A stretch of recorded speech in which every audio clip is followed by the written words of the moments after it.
We're all wondering what the heck happened for the Orlando Magic that they've been able to completely flip this series back to even. The first two games were relative blowouts in Cleveland, and of course, a young team getting to sleep in their own beds is a big help.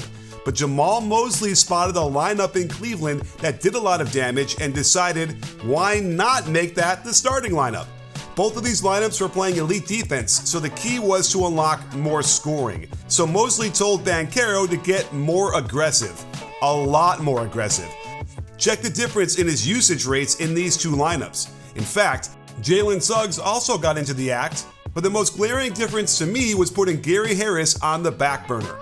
In games 1 and 2, it looked like the Magic were deferring to the grizzled veteran, stalling out the offense to patiently wait for him to get open and take shots.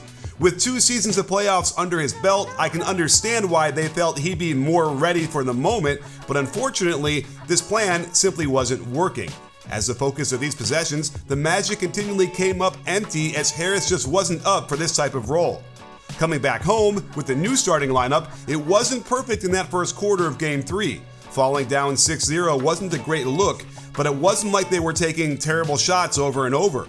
Paolo Banchero got 3 wide-open three-point shots and a good look in the lane over a good contest from Mobley and couldn't hit any of them.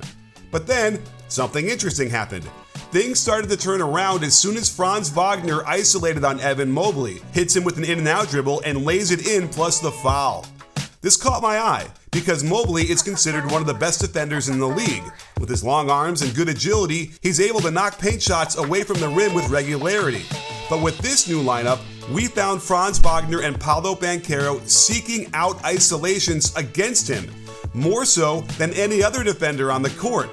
Considering there are weaker defenders on this Cavaliers team to attack, it was striking to me how often this happened, and more importantly, how many times they were able to score on him. Of course, a defender who's as active as Mobley is going to be involved in a lot of contests of shots, but the amount the Magic have made on him over the 4 games is unusually high, and makes me wonder how much of his defensive reputation is deserved. We'll have to keep our eye on this development since it's worked out so well for the Magic that they put themselves in a good position to win this series. But let's dive a little deeper into the footage and see exactly how this new lineup has been so good offensively.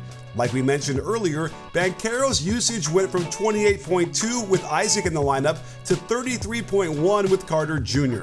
They got him going with the Horns elbow get, feeding him in the high post, and then having Wagner come from the weak side elbow to ball screen. This allows him to target Max Strus, who goes for the good shot fake, luring Jarrett Allen to step up, and Banchero finds Carter Jr. wide open under the hoop.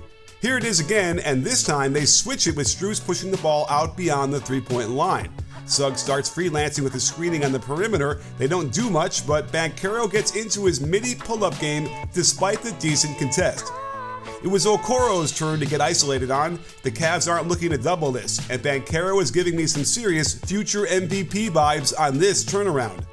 In Game 4, it took till the third quarter until this 5-man lineup did some serious damage that doomed the Cavs. Cleveland is turning the ball over at a higher rate than the regular season, and this bad pocket pass by Mitchell gets Wagner out in the open court for the nice lefty layup to cut the lead to 7. It is clear when they have a chance for either Banchero or Wagner to ISO on Donovan Mitchell, they will do so.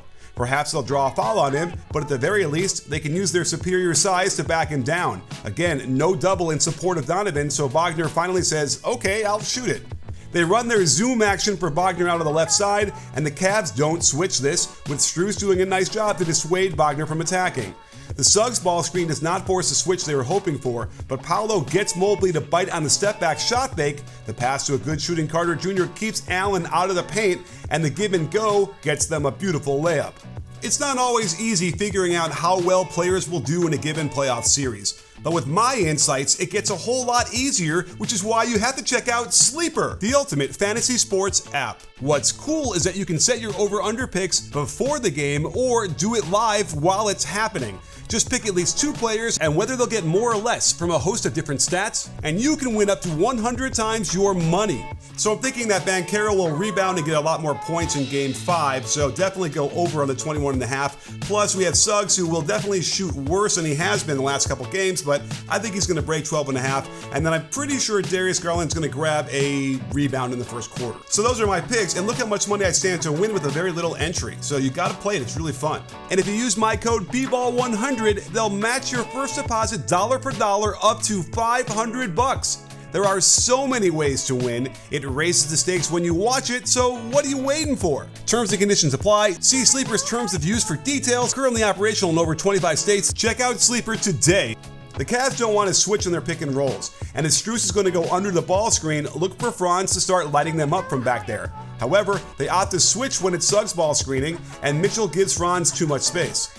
In transition, Suggs gets a quick step-up screen and forces the Cavs to switch, leaving Mitchell having to deal with Banchero on an island out top. He does a decent job to keep him from the rim, but can't offer enough resistance to stop him from continuing his aggressive shot hunting. Jalen Suggs saw his usage go up a lot in the past 2 games in this lineup, and you'll see him ball screen and pop out quite often. They don't want to switch this, so it leaves Donovan 2 steps behind on his contest of the 3. In an embarrassing defensive possession, the Cavs allow Bogner to catch Strus assuming he's coming off of a double staggered screen, so he cuts backdoor for a layup. This wasn't the first time the Cavs defense allowed a layup on a baseline out of bounds. This time, Franz uses a screen to the strong side, somehow alluring Niang in that direction despite Mobley being the primary defender. Mo takes advantage on the cut as Niang throws up his hands in disgust. The huge third quarter run continued in Game 4, with Franz calling up Jared Allen into his pick and roll dance. While Allen does a good job to contain until Strus can recover back to the ball, he's too slow closing out to Carter Jr., who had no choice but to shoot this with the shot clock winding down.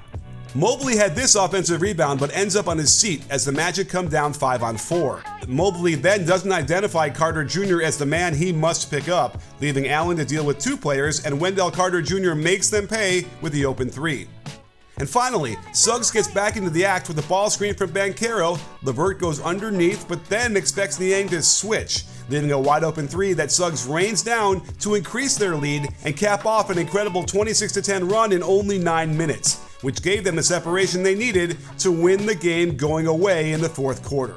Obviously, the winner of Game 5 most likely wins this series, and the key is clearly getting on Paolo Banchero's back and riding him off into the sunset. This young Magic team has appeared to shake off its inexperience and found a new focus on the offensive end. Can Suggs keep this up? I mean, look at these ridiculous shooting splits, so expect a serious regression to the mean. Can the Cavs reduce their turnovers and get some more stops on defense? I would not have thought milking so many points off of Evan Mobley's defense would have been a possibility. They've mined a lot of points off of him so far, and with his precipitous drop in offensive efficiency, they might have to consider trimming his minutes a little bit. I expect this to go 7 games, and for the Magic to pull this out despite playing that last game on the road.